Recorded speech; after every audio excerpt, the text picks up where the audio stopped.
মুদুলি মুদুলি 12 পূজীয়া পুদুলি হয় অসম সাহিত্য সভাৰ বিশেষ বাৰ্ষিক যি অধিৱেশন সেইখন 12 পূজীয়া 3 দিনীয়া দ্বিতীয় দিন আৰু যি 4 দিনীয়া কাৰ্যসূচী অসম সাহিত্য সভাৰ বিশেষ অধিৱেশনখন মৰিগাঁও 12 পূজা তৃতীয় দিনৰ যি বৰ্ণাঢ্য কাৰ্যসূচী হৈছে বাৰেৰহণীয়া সাংস্কৃতিক অনুষ্ঠান আৰু ইতিমধ্যে বাৰেৰহণীয়া যি সাংস্কৃতিক অনুষ্ঠান উদ্বোধন কৰে অসম সাহিত্য সভাপতি ডক্টৰ সূৰ্যকান্ত হাজৰিকা দেৱে আৰু এনেদৰে ভক্তি আসন্ত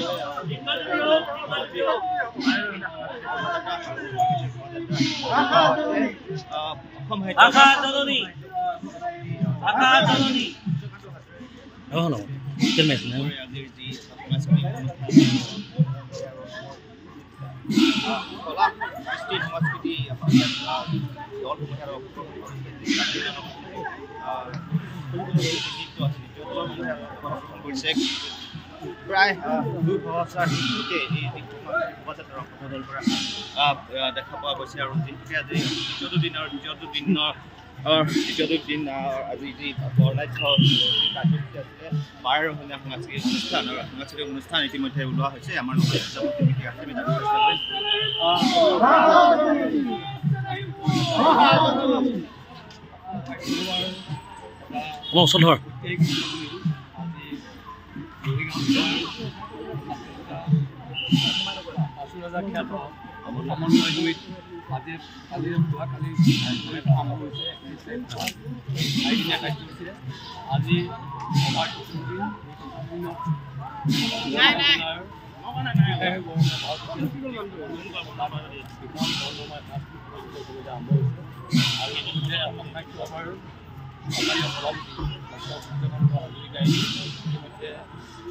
আধুনিক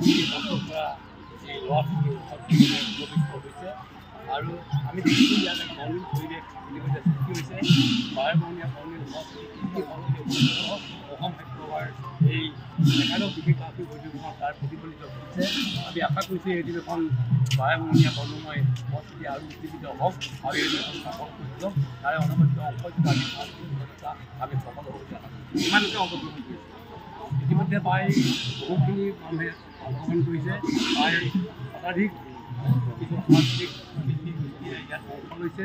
আৰু ইয়াত অসমীয়া সংস্কৃতি এটা বৰ্ণময় প্ৰতিফলিত হ'ব বুলি আমি আশা প্ৰকাশ কৰিছোঁ। কৃষ্টি সংস্কৃতি ইয়াৰ থলুৱা যি কৃষ্টি পৰম্পৰা আছে ইয়াত গোসাঁইঘৰীয়া উৎসৱ আছে অংকীয়া নাট ভাওনা আছে এনেকৈ আদি কৰি ভাওনা সংস্কৃতি আৰু তাৰোপৰি থলুৱা যি কৃষ্টি সংস্কৃতি দিহানাম বিহু নৃত্য বড়ো নৃত্য তিৱা নৃত্য সকলোৱে ইয়াত পৰিৱেশ দিছে আৰু এই ক্ষেত্ৰত আমি ভাবিছোঁ সকলোৱে সাংস্কৃতিক বৈশিষ্ট্য এই বৈশিষ্ট্যপূৰ্ণ আৰু আমি নিশ্চয় তেওঁলোকৰ পৰা তেওঁ মনৰ কথা জানিব চেষ্টা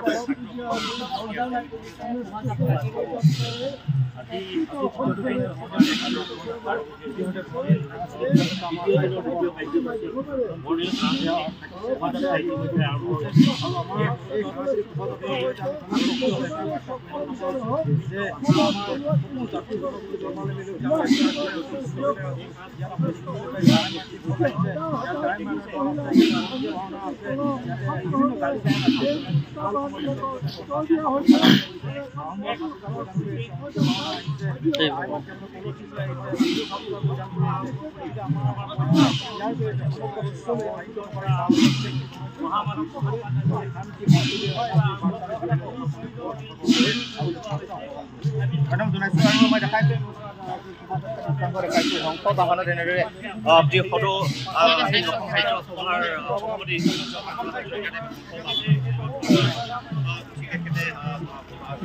আৰু এই মুহূৰ্তত আমি দেখাইছোঁ যি অসমৰ কৃষ্টি কলা কৃষ্টি সংস্কৃতি ইয়াত আবাহন কৰা হৈছে যি দলসমূহে ইয়াত অংশগ্ৰহণ কৰিছে। আজি দেখুৱাওঁ আমি গায়ন বায়নৰ দলে অংশ লৈছে আমি দেখাইছোঁ যে শিখ ধৰ্মাৱলম্বী লোকসকলে তেখেতলোকৰ যি ধৰ্মীয় অনুষ্ঠান তেখেতসকলে এনেদৰে কৰিছে। আমি জানিবলৈ চেষ্টা কৰিম আছিলে যি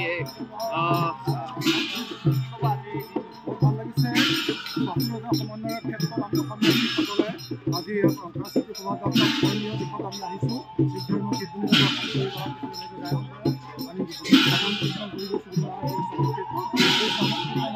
এই মাধ্যমেৰে অসম পিতা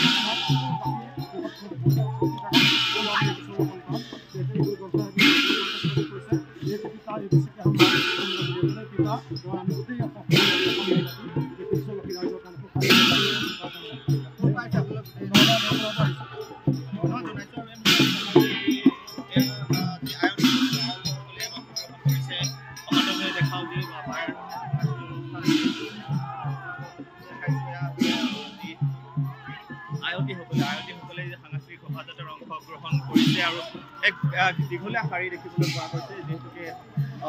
অসম সাহিত্য সভাৰ একাদশ বিশেষ বাৰ্ষিক 12 পূজা অধিৱেশনৰ দ্বিতীয় দিন আৰু তৃতীয় দিনৰ যি প্ৰধান কাৰ্যসূচী আছিলে আজি 12 সাংস্কৃতিক অনুষ্ঠান আৰু সাংস্কৃতিক অনুষ্ঠান ইতিমধ্যে আমি দেখাইছোঁ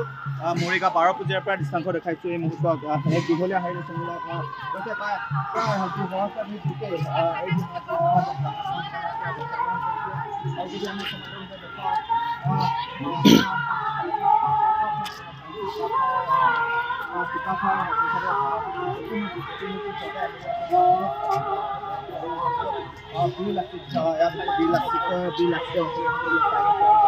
চুকাফাৰ দলে ইয়াত অংশগ্ৰহণ কৰিছে আমি দৃষ্টান্ত দেখাইছোঁ এই মুহূৰ্তত পূজাত আৰু আজি 12 পূজাৰ যি পাঁচৰজা সমন্বয় ক্ষেত্ৰত যি 4দিনীয়া বৰ্ণাঢ্য কাৰ্যসূচীৰে অসম সাহিত্য সভাৰ একাদশ বিশেষ বাৰ্ষিক অধিৱেশন অনুষ্ঠিত কৰা হৈছিল আৰু আজি যি মূল কাৰ্যসূচী আছিলে 12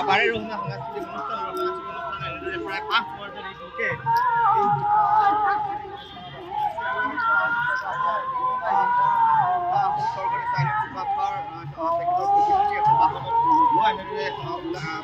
অংশগ্ৰহণ কৰিছে কি ক'ব আজি